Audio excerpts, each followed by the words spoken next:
रहुआ याद फरमानी शहनशाह। आज पहला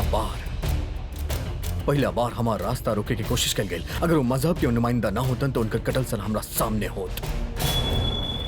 हम खुद के रोक लेनी कहें कि वो काजी बाड़े, मुफ्ती बाड़े, ना तो आज तक हमार मजहब खातिर हमार वफादारी पे सवाल उठाए वाला कुछ और बोले के लायक ना रहा। ये सिर्फ हमार ही ना, हमार पुश्त के, हमार मुगल ईमान के तौहीन बजौन के हम बर्दाश्त ना कर सके। हम बस ही जाने चाहता नहीं कि खबर इमाम तक पहुंचल कैसे। ये तो हमके भी नहीं मालूम हुजूर, मगर ये मामला से निपटे के तरकीब खुद इमाम साहब बता चुकल बाटे। जोधा बेगम या तो इस्लाम कबूल कर लेवे या मुगल सल्तनत छोड़ के चल जाए। का कहनी रहुआ? हम का कह सकनी शहनशाह, हम तो बस इमाम साहब के बात दोहरावता नहीं। और रहल बात हमारी ईमान के, तो हमके रउआ पे पूरा यकीन बा, और यकीन बा कि रउआ जे कुछ भी करब वो मजहब और मुगल सल्तनत के हक में ही होके। और ई नाचीज से कोनो गुस्ताखी भइल होके तो ओकरा खातिर मुआफी चाहता नहीं। बस रउआ से इतने कहल चाहता नहीं कि पहले भी राउर हुकुम सराख पे रहे और आज भी बा।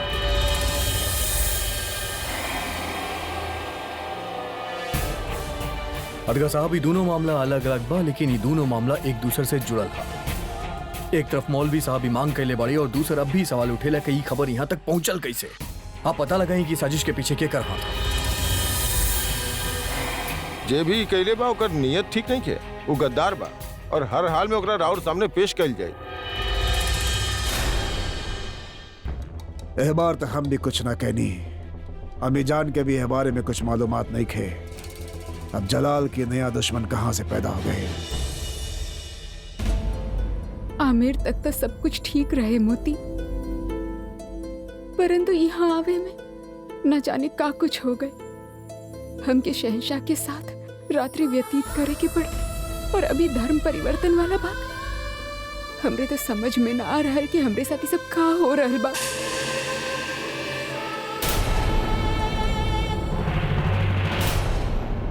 महामंगा जी, रुकैया बेगम, रउआ सब भेजा। ये बतावे आइल बानी बेगम जोधा रउआ के कि अगर आमेर में रउआ हमनी के मुश्किल के समझ ले होती तो यहाँ आगरा में ही हंगामा न भइल होखत। हम तब भी रउआ के समझावे के कोशिश कैले रहनी कि अगर जलाल मंदिर गईले तो यहाँ आगरा में कोहराम मच सकेला, लेकिन रउआ हमारे एक बात भी ना सुनली। रउआ चाहती तो जलाल के रोक सकत रहनी। अब देखने अपना आँख से रउआ कि कितना सवाल और कितना आवाज बुलंद भइनी शहंशाह के खिलाफ। हम रउआ से पहले भी कह चुकल बा, शहंशाह हमरा साथे मंदिर आपन इच्छा से गइल रहले। गलत बानी रउआ बेगम जोधा, काहे कि वहाँ रउआ उनके साथ रहनी, रउआ उनके साथ मंदिर गइल रहनी। यही खातिर अब शहंशाह पे उठे वाला हर सवाल के रोके के जिम्मा राउर बा। अगर रउआ चाहत बानी कि सब ठीक हो जाए तो रउआ के इस्लाम कबूल करे के होखी।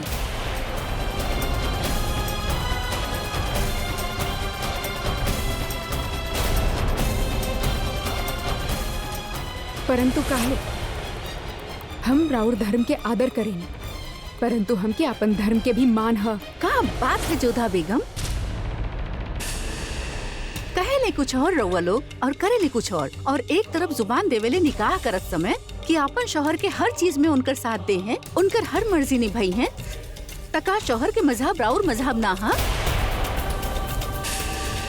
तो ओके अपना लेहब कौन बड़ बात बा। और अब तो ये राउर फर्ज भी बन गइल बा, और अगर राउर मजहब बदले से हो रहल बगावत रुक सकेले, उन पर उठल उंगली गिर सकेले, तो हमके लागत है कि रउआ के मजहब बदल लेवे के चाहिए।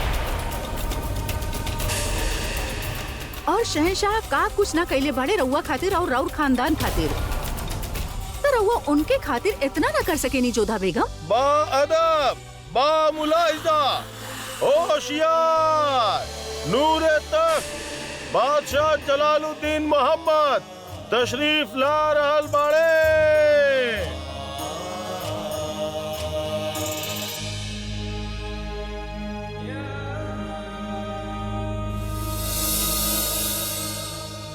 रउआ सब लोग यहाँ? हम सब यहाँ जोधा बेगम के समझावे आयल रहनी कि मामला के बिगाड़े ना संभाल लेवे, और जब तक मौलवी साहब भेजे आवेले तब तक जोधा बेगम खुद के इस्लाम कबूल करे खातिर तैयार कर चुकल होके। ना ऐसा कुछ ना हो रुकैया बेगम।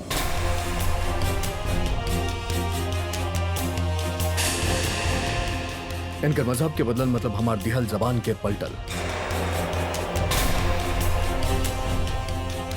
जौन हम इनके शादी से पहले दिले रहनी की अपन आजादी से अपन मजहब बनाए रख सकेली। गुस्ताखी माफ होके शहंशाह, पर यहाँ सवाल मुगल तख्त के बा। बड़म्मी हमार जबान भी मुगल तख्त से जुड़ल बा। शहंशाह अपन दिहल फैसला बदल सकेला, लेकिन अपन दिहल जुबान वापस ना ले सकेला। और दूसर बात ई हम के वो मंदिर में लेके ना गईली, हम खुद अपना मर्जी से गईली। और अपन मर्जी से भइल काम के खामियाजा हम के हुआ और के भुगते ना देवा। बाकी शहंशाह रहुआ रुकैया बेगम, का हमरा खिलाफ उठाइल गई आवाज के अहमियत हमरा जबान से ज्यादा बा। हम जोधा बेगम के इजाजत देले रहनी कि वो अपना मर्जी से अपन मजहब बनाए रख सकेली। अभी उनकर मर्जी बाकी उनके का करे के बा, पर ई मामले में केहू भी इनसे जोर जबरदस्ती ना करे।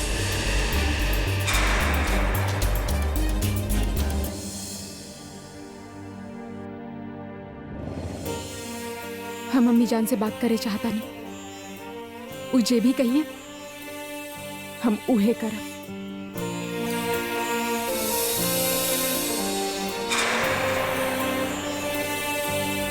जोधा बेगम के ई कहल बा कि रउआ जे कही है उही मान लई है। कहीं इनकरा से कि इस्लाम कबूल कर लेवे। अम्मी जान, राउर एक इशारा शहंशाह के रुसवाई से बचा सकेला। और फिर का देर लगी? खाली कलमा पढ़ के इस्लाम के कबूले के ही तबा। इनके जिंदगी में कोनो बदलाव ना आई। बाकी शहंशाह पे उठल उंगली गिर गई है। अब और कोनो दलील न रुकैया बेगम।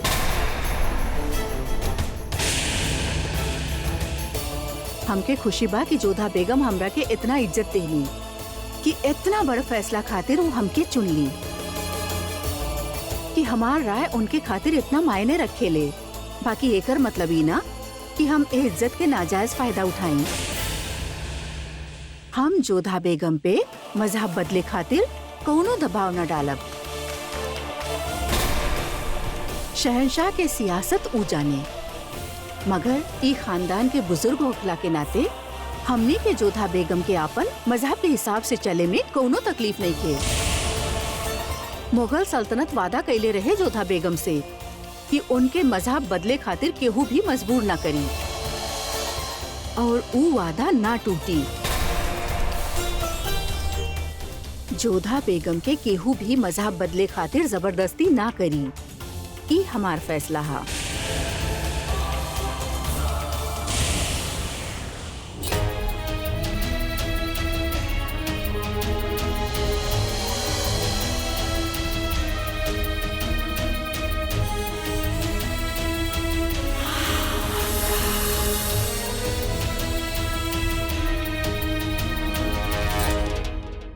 अब आप हजरात के तमाम बात समझा चुकल बानी।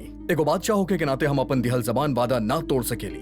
हम जोधा बेगम के जबान देले रहनी कि वो अपन मजहब पे बनल रही है। हम उनसे जबरन इस्लाम कबूल ना करवा सकेली।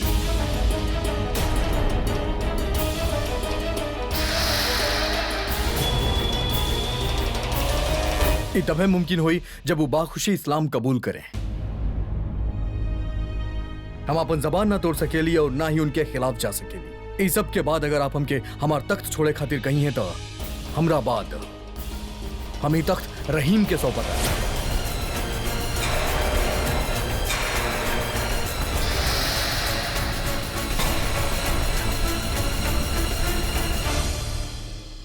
ई बात के निर्णय हम अपन अम्मी जान मल्लिकाए आजम के दे देले बानी। ई जे भी निर्णय ली है हमके स्वीकार होखी।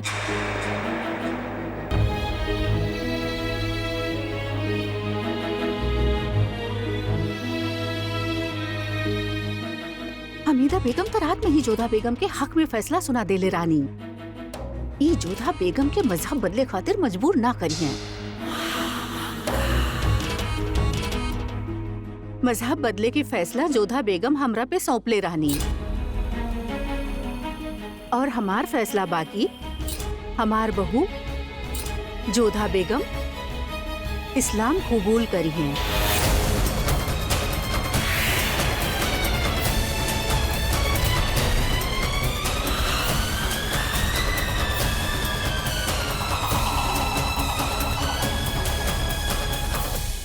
सुभान अल्लाह, सुभान अल्लाह। का चाल खेलनी हमीदा बेगम, वाह। कल बेगम जोधा की यकीन जीत लेनी और आज जलाल के तख्त। त आई इन नेक काम के आगाज कल जाए।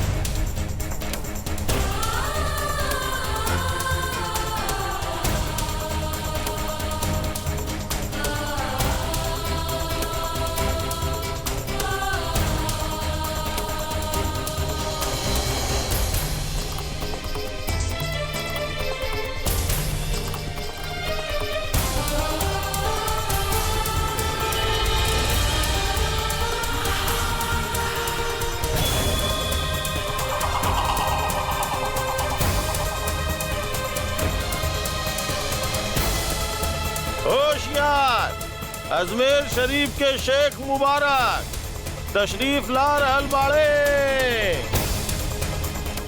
आई अस्सलाम वालेकुम। आई शेख मुबारक, हम रउआ के इस्तकबाल करत आई। आई राउर ही इंतजार रहे। ए रस्म के यही रोक देहल जाए।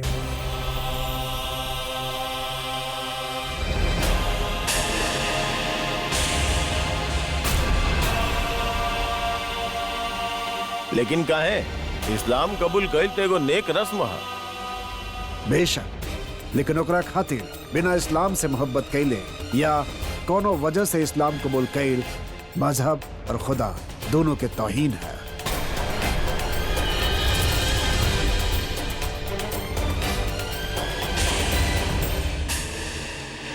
शेख साहब औलिया आला सलीम चिश्ती साहब शहनशाह के नाम एगो पैगाम भेजने बाड़न। जलाल, आज सुबह उठ के हम कुछ आवाज सुननी, बरबस हमार निकाह आसमां के तरफ उठ गई और आसमान में परवाज कर चिड़ियन के देख के हमके एहसास भइल कि कितना खुशनसीब बाड़े ई परिंदा सब। हर मजहब से, हर पाबंदी से, हर रिवाज से आजाद और खुदा के करीब। और खुदा जब उनकर चहचहाट के समझेला तो ओकरा खातिर कलमा और मंत्र में का फर्क बा। जलाल, हमके लागत कि तोके अजमेर शरीफ के ही तरह एक जमीन बसावे के होगी जहां मोहब्बत सांस ले सके बिना सियासी या मजहबी पाबंदी के। जौन दिन तू मोहब्बत के समझ लेबा वो दिन तोहरा खुदा के तोहफा मिली।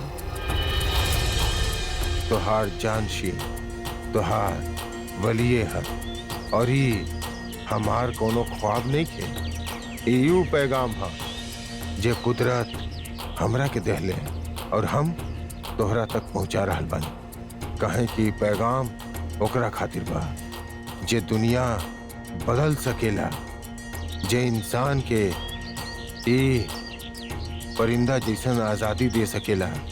खुदा मोहब्बत करे के चीज है, खौफ खाए के ना। हमरा नहीं खेला गया कि पैगाम के बाद आप लोग के शहनशाह के तख्त पर बैठावे में कोनो एतराज होगी।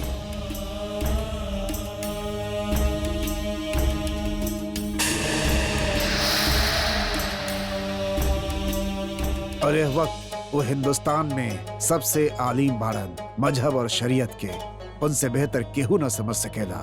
और जब उनकर शहनशाह और उनकर फैसला पर पूरा यकीन बा तो शहनशाह पे सवाल उठावे वाला हम और रउआ के होके नहीं।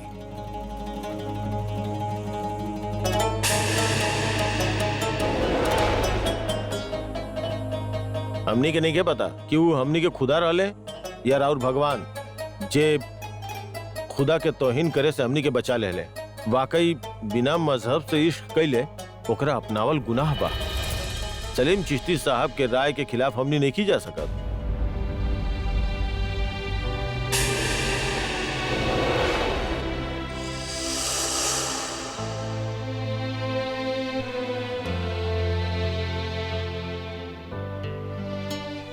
जानत रहनी कि चिश्ती साहब के पैगाम आ रहल बा, यही से तोहार मर्जी के खिलाफ हाँ कहानी जोधा बेटा, ताकि ई रस्म के दौरान हमने के कुछ वक्त मिल जाए और ई मुआमला सुलझ सके। बहुत खूब हमीदा बेगम, जितना सोच ले रहनी उससे ज्यादा तेज दिमाग निकलनी रहुआ। राउत तस्वीर के रुख हमके पहले कहीं ना दिखाई देलस। गाना हमार तो प्राण ही निकल गए रहे जब अम्मी जान कहनी कि हमरा के अपन धर्म के बदले के पड़ी, तो सबसे पहले हम रउआ पे क्रोधित भईनी कि ऐसे समय में रउआ अपन जोधा के साथ कैसे छोड़ सकेले। पर जब शेख चिश्ती के संदेश आए तब हमके समझ आए कि रउआ हर स्थान पे कौनो भी रूप में हमेशा अपन जोधा के साथ बानी। धन्यवाद कान्हा।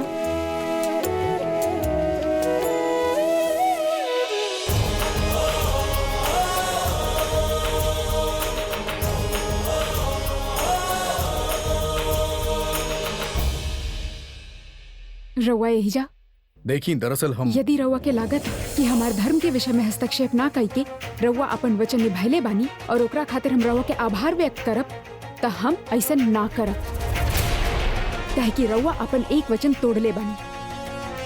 खेमा में रात के रउआ जे भी कहनी, का रउआ कल रात हमरे साथ। जोधा बेगम, आप ओकरा वक्त के जरूरत समझी या हमार मजबूरी, लेकिन हमके करे के पड़ा। ऊ हम भुलाइल ना बानी। हाँ, याद बा हमरा के। वो रात हमके बहुत तकलीफ भइल रहे काला कपड़ा ढूंढे में। काला वस्त्र? हाँ, आपके जिस्म ठंडा पड़ चुकल रहे। ख्वाजा शरीफ हमरा से कहले कि आपके होश में लावे खातिर आपके शरीर की गर्माहट के जरूरत बे और ई जिम्मेदारी हमरा के सौंप के गइल रहे। लेकिन ई शौहर रउआ के जुबान भी देले रहे। एक खातिर हमके काला कपड़ा के ख्याल आयल। कहल जाला कि काला कपड़ा के अगर जिस्म में लपेटल जाए तो खल के तरह काम करेला, शरीर के गर्माहट देवेला। एक खातिर हम रउआ के काला कपड़ा में लपेटे। एकर अर्थ बा ऊ रात रउआ हमरे साथ। हमके कुछ करे के खातिर ना ही दिन के उजाला की जरूरत बा और ना ही रात के अंधेरा के। और फिर हम रउआ के जबान देले रहनी। एक जबान ना दिन देखेला ना ही रात, जबान जबान होखेला, ओकरा निभाइल ही जाला। तो ये बात रउआ हमके पहले काहे ना बतैले? काहे कि हमरा बतावे से पहले आपकी सोच बहुत दूर तक पहुंच चुकल रहे जोधा बेगम। आपके वापस लेके आई थी तो आपके बहुत तकलीफ होत बना। तो फिर अब काहे बता रहे? काहे कि ना बताई थी तो आपके और ज्यादा तकलीफ होत। एगो शहंशाह से केहू सवाल ना कर सकेला, यही खातिर हम सोचनी कि रउआ के तनी सजा दिहल जाए। लेकिन जब हम अपना गद्दी पे बैठे ली तो केहू ना केहू के तोहफा जरूर देहनी, तो हम सोचनी कि तोहफा के तौर पे आपके इस सवाल के जवाब दिहल जाए। हम इतना जालिम भी नहीं किए जोधा बेगम कि हम अपन बेगम के इतना तड़पाएं।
हम घुड़सवार के हाथ से रउआ खातिर पैगाम भेजेले रहनी कि यहाँ तमाम मौलवी साहब रउआ के खिलाफ हो गइल बाड़े। अच्छा,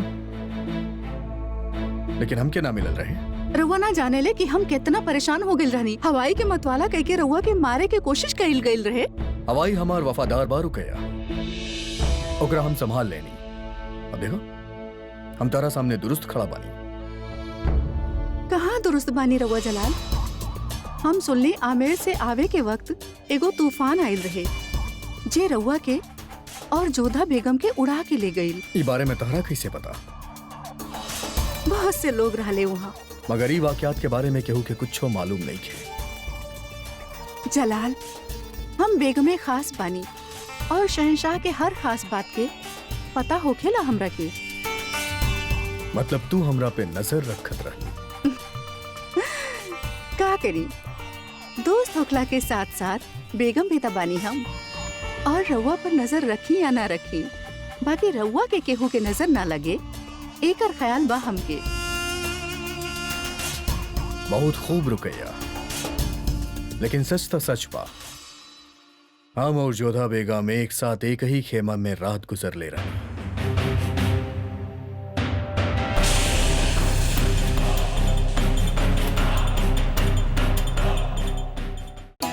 शहंशाह कहत रहे कि हमके छू लेना, का तो के लागत है कि सच है? काहे ना, बादशाह अपन बेगम से झूठ काहे बोली है? फिर उनके अपन मनमर्जी करे से के रोक सकेला? जोधा, बादशाह के केहू के भय नहीं खे कि वो झूठ बोली है। और जोधा, जे ना भइल, अगर वो हो भी जात तो वो अधिकार रहे तोहार पति के। ई पति पत्नी के संबंध हा, कोनो खेल तो नहीं खे ना? बहुत खेल चुकला जलाल, हो गल रहो शौक पूरा। बेचारी जोधा अब महल के कोनो कोना में पड़ल रही। कमाल बा रुकैया, का तारा जलन नहीं खे होत? जलाल, ये पहला बार नहीं खे कि रउआ कोनो और बेगम के साथ रात गुजर ले बाड़ा। हमके काहे जलन होकी? जलन होखे के चाहिए, एक दोस्त होखे के नाते ना बल्कि एगो बेगम होखे के नाते जलन होखे के चाहिए। बेगम बानी तक का बहलमुती, जब तक हम ना चाहब उनके हमके छुए के कौनो अधिकार ना।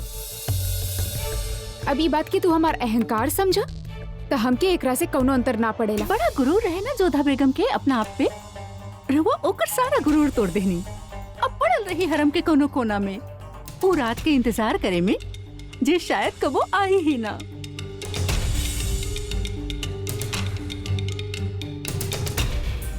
ये औरत लोग के भी फितरत कमाल होखेला, हम समझ ही ना पाई। दोस्त होके के नाते कुछ और होखेली, बेगम होके के नाते कुछ और। फिर चाहे वो सलीमा बेगम होके, जोधा बेगम होके या फिर खुद। प्रणाम अम्मी जान। जोधा बेटा आई।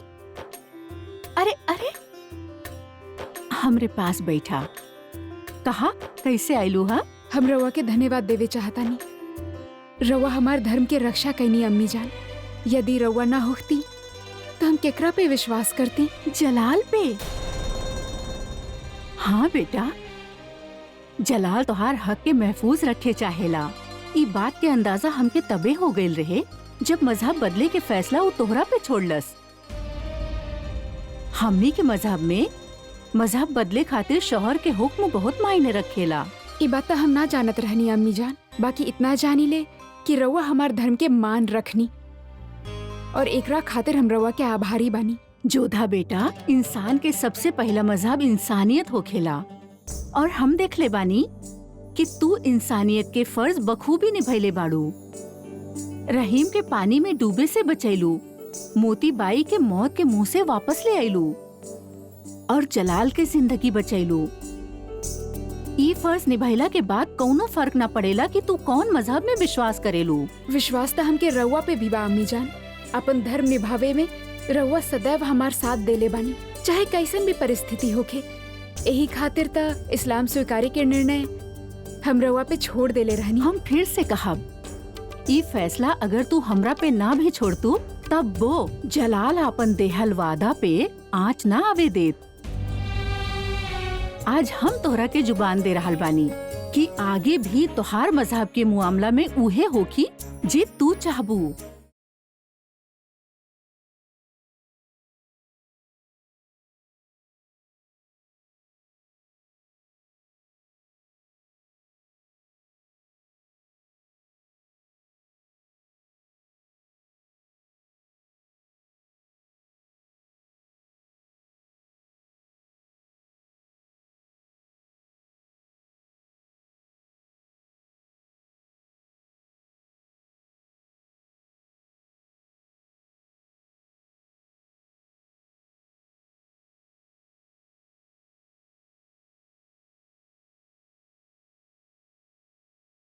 जोधा, पति खातिर पत्नी के खाना बनाइल अच्छा बात बा। ऐसे ना पति और पति के बीच के प्रेम बढ़ेला। ना हम कटाक्ष न कर रहल। हम तो इहो भी सुन ले बानी कि पति और पत्नी यदि एके थाली में खाए ना तब प्रेम और बढ़ेला। हम समझ रहल बानी कि तू ई सब बात काहे कर रहल बाड़ू। देखा मोती, अपन कुटिल मन और जीवा के तनी विश्राम द, वरना हम तोहके गर्मा गर्म चिमटा चिपका देब, समझ लू। सलाम जोधा बेगम। प्रणाम सलीमा बेगम। हम गइल रहनी जियारत करे, बस अभी लौटनी हा। आते ही हमके ऊ कोहराम के बारे में पता चलल जे शहंशाह के रउआ साथे मंदिर जाए से भइल। घबराई ना, अब सब ठीक बा। यही बात के खुशी बिया हमरा के, और यह बात के भी कि मल्लिकाए आजम रउआ के साथ देहनी। और सबसे ज्यादा खुशी हमके ये बात के बा कि रउआ एगो मल्लिका होके शहंशाह खातिर खाना पका रहल बानी। हाँ, इ त स्त्री के कर्तव्य होखेला कि अपन पति खातिर भोजन बनावे।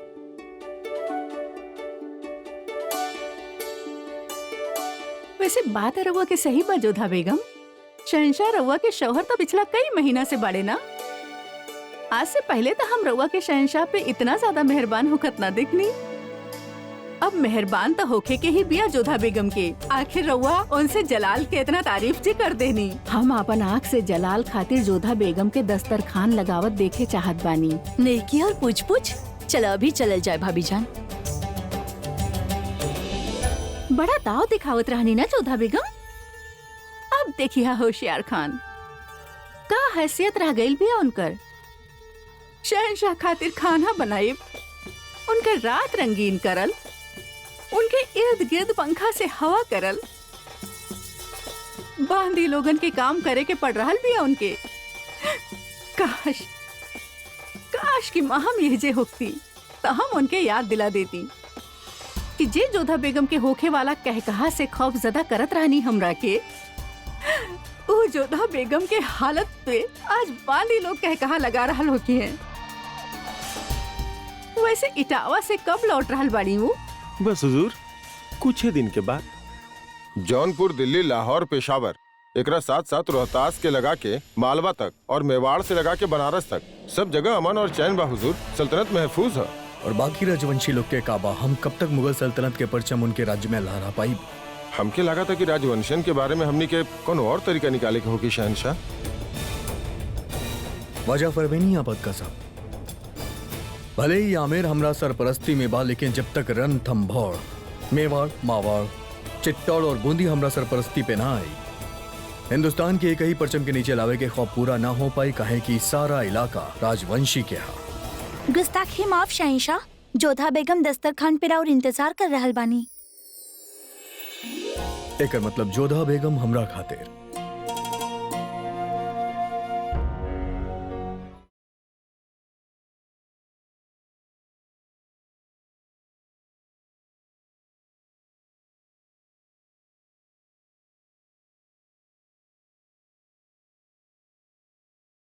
गुलबदन बेगम तैयारी पूरा रखी है रउआ।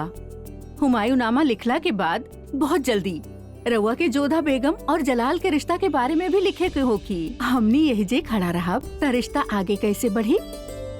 हमने गलत वक्त चुन ली है यहाँ आवे खातिर।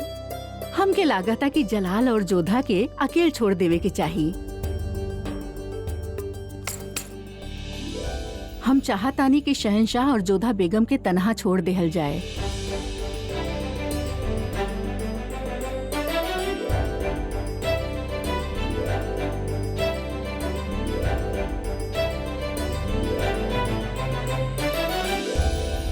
आज अचानक से हमरा पे इतना मेहरबानी काहे जोधा बेगम?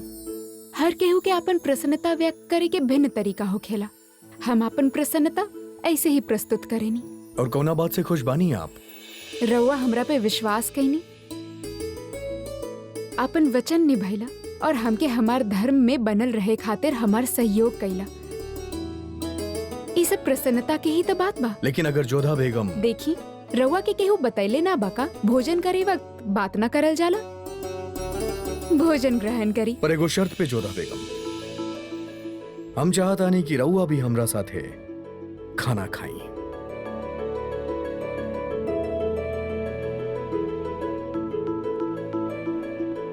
ठीक बा, हम दूसर थाली लेके आवतानी।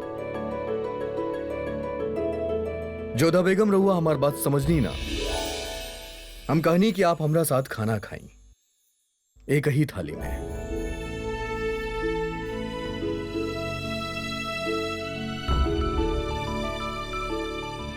हम तो यह सुन लिया कि पति और पत्नी यदि एक ही थाली में खाए तो प्रेम और बढ़ेला।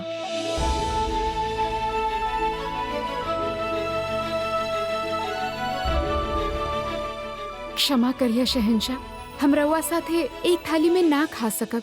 काहे? काहे कि जौन भोजन रउआ खाएनी वो हम ना खाएनी। तो ठीक बजोधा बेगम, जो आप खाए ली है हम खाए चाय एक दूसर थाली ले आई।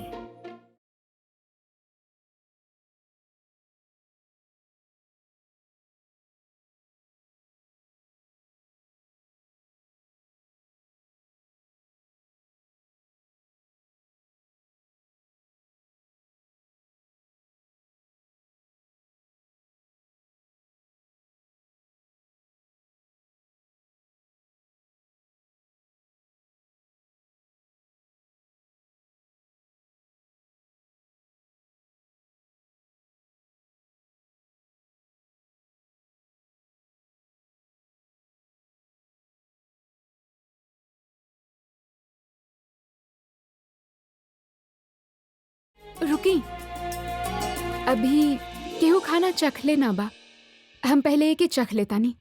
जोधा बेगम, ही खाना आप बने ले बानी और हमके यकीन बा कि आप हमके नुकसान ना पहुंचाइब। अब कह भी नहीं जौन आप कहे चाहता नहीं। जी, हम आभारी बनी कि रउआ। कबूल बा। खाना खाई जोधा बेगम।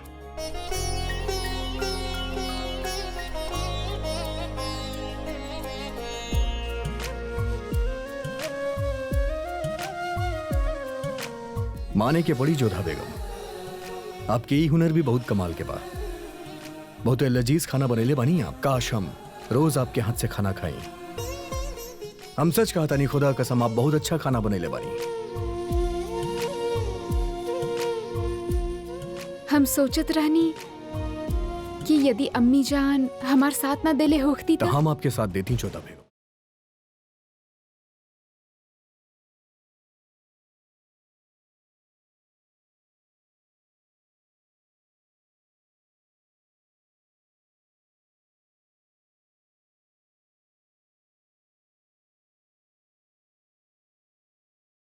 शहनशाह भी कहीं ना कहीं रउआ लोग के बात मानिए चुकल रहले। उस सारा फैसला जोधा बेगम पे छोड़ देले रहले और उनकरा ना कइला के सूरत में वो तख्त भी छोड़े खातिर तैयार हो गए रहले। मगर सलीम चिश्ती साहब के पैगाम अइला के बाद रउआ लोगन के तेवर कमजोर हो गए रहे। का करती? शेख सलीम चिश्ती साहब जाना माना पीर बाड़न, उनके पैगाम हम दिए खामोश कर देहलस। वरना हमने शहनशाह के जता देती कि मजहब से बढ़ के तख्त की ताकत नहीं खे। चिश्ती साहब के वजह से हमनी खामोश रह गए, मगर एक खामियाजा हम सबके भुगते के होखी। आगरा में गैर कौम के लोग सर उठा के चलिए। हो सकेला कि आगरा में मंदिर बनवाए के मांग जोर पकड़ ले। मजहबी उस्ताद होकला के नाते ही रउआ लोग के फर्ज बनेला कि कोनो भी गैर इस्लामी ताकत इस्लाम के कमजोर ना होके देवे। मजहब के नाम पे अगर शहनशाह मनमानी करी है तो रियाया पे गलत असर होगी। ये हमनी के पाक मजहब के मामला है। हम अपने मजहब पर ही हमला कबूल ना करब, चाहे एकरा खातिर हमने के शहनशाह के मुखालफत ही काहे न करे के पड़े। वह तो हम भी चाहता नहीं कि जलाल के खिलाफ बगावत फैले, हंगामा बढ़े और फायदा हम उठाएं। तुंडीवा, तेजीना, यायात, बेकार। तुंडीवा, तेजीना, यायात, बेकार। तुंडीवा, तेजीना, यायात, बेकार। बोला। तुंडीवा, तेजीना, यायात, बेकार।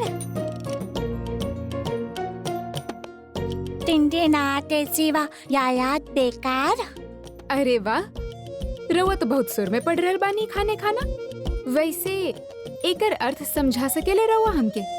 बताई रहीम, छोटी अम्मी जान रउआ से कुछ पूछ रहल बानी। ठीक बा, एकर मतलब बाकी जल्दबाजी में गुस्सा कैला से काम ना बनेला। ऐसा कैला से सांप भी अपना सड़क से निकल जावेला। वाह, कितना सुंदर बात बा। सलीमा बेगम, विचार में राउर और हमार धर्म में कितना समानता बाना। दोनों की सीख एक ही बा। बजा फरमाइनी रउआ जोधा बेगम, भगवान होके या खुदा, इंसान के उहे बात ओकरा तक पहुँचेले जी दिल से निकलेले। और जौना में ईमानदारी होके। खुदा तो सब सुनेला, मगर रउआ हमार कब सुने हैं अम्मी जान? रउआ तो आमिर चल गई नहीं, तब से हम रउआ के कहानी ही ना सुन ली। अरे हम रउआ के अवश्य सुनाई, परंतु कहानी सुनने के समय पे। चली अभी बाहर जाके खेली। सलीमा बेगम जे रहीम पढ़त रहले, एक बार फिर से बताई हमके। ऐसा लागता जोधा बेगम रउआ के जानकारी हासिल करे के बहुत शौक बा। जी सलीमा बेगम, ज्ञान त अमृत हो खेला। जी बिल्कुल, हमार भी यही मानल है। तो फिर आज से तय रहल, रउआ हमसे हमार मजहब की जानकारी हासिल करी और हम रउआ से राउर मजहब के। तो और कुछ बताई? जी बिल्कुल।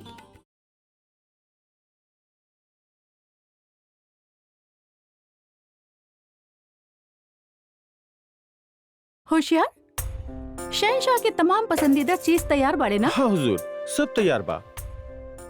हुजूर, सुन्नी है जोधा बेगम आज शहनशाह खातिर खास पकवान पकैले बड़ी।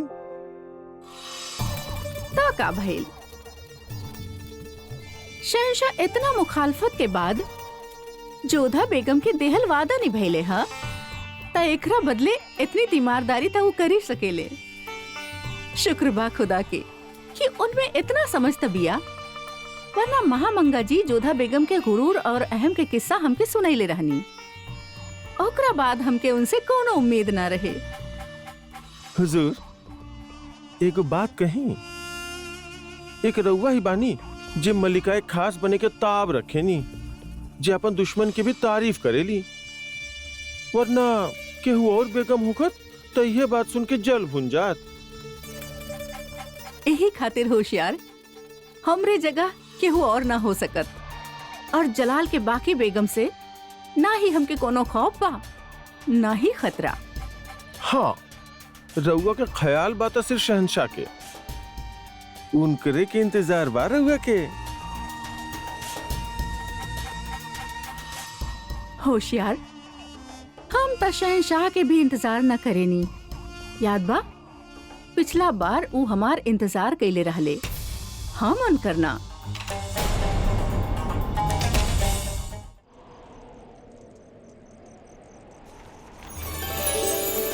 अरे मोती संभाला, देखा पन्ना उड़ रहल बा।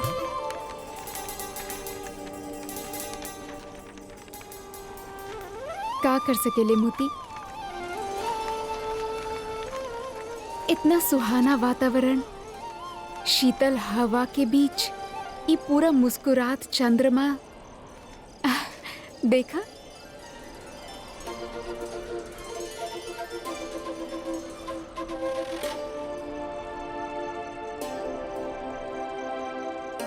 सुभान अल्लाह, बहुत ही खूबसूरत।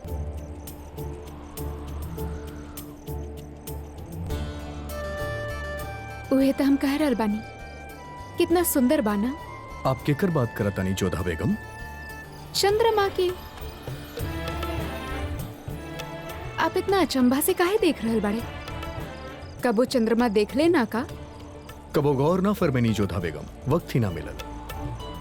और सच कहीं तो वक्त के बर्बादी लागे लाई, आखिर का मिली एकरा के देख के?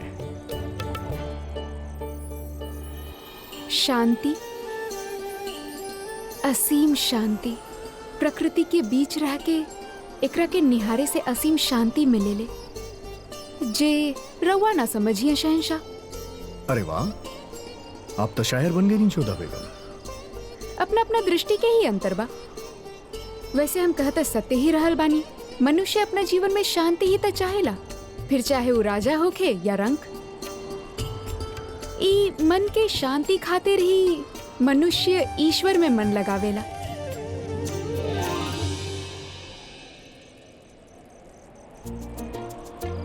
रवा यहाँ काहे बैठ गए? रवा खातिर तो समय के बर्बादी बाना। पर जोधा बेगम, अभी अभी आप ही कहनी कि एकरा देख के सुकून मिलेला। अब सिर्फ सुकून पे हक आपके ही नहीं कि हमार भी बा। वैसे आप पढ़त का रहनी? हम ई शाहनामा। पर ओकरा खातिर तो हम आपके मजबूर कहनी ही ना। विवशता हम भी रवा के मंदिर जाए खातिर ना कहले रानी ना, फिर भी रवा अपन इच्छा से गईले। वैसे ही हम एकरा के अपन इच्छा से पढ़ रहल बानी, और ज्ञान त ई चंद्रमा के चांदनी के भांति बा। जितना भीगी के बा भीग ला। वैसे हमके अलग अलग धर्म के बारे में जानल, ओकर अध्ययन करल अच्छा लागेला। तका जन्नी आप हमरा मजहब के बारे में। अधिक ना कि तुंडी व तेजी ना यायात बेकार, बेनरमी बर आयात, जे सुराख मगार। एकर अर्थ बा कि जल्दबाजी से और गुस्सा से कोनो काम ना बनेला। नरमी से सांप भी अपने सुराख से बाहर निकल जाला। सुभान अल्लाह, बहुत जल्दी सीख लेनी आप जोधा बेगम। सिखली ना, प्रयास कर रहल बानी। अभी मत कहिया कि राव रे हुनर हमके बहुत पसंद आयल जोधा बेगम।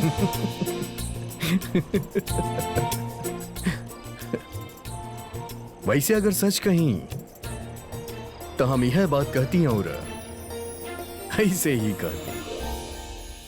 आज जलाल बहुत इंतजार करवैले, ना जाने कहाँ रह गइल बाड़े वो।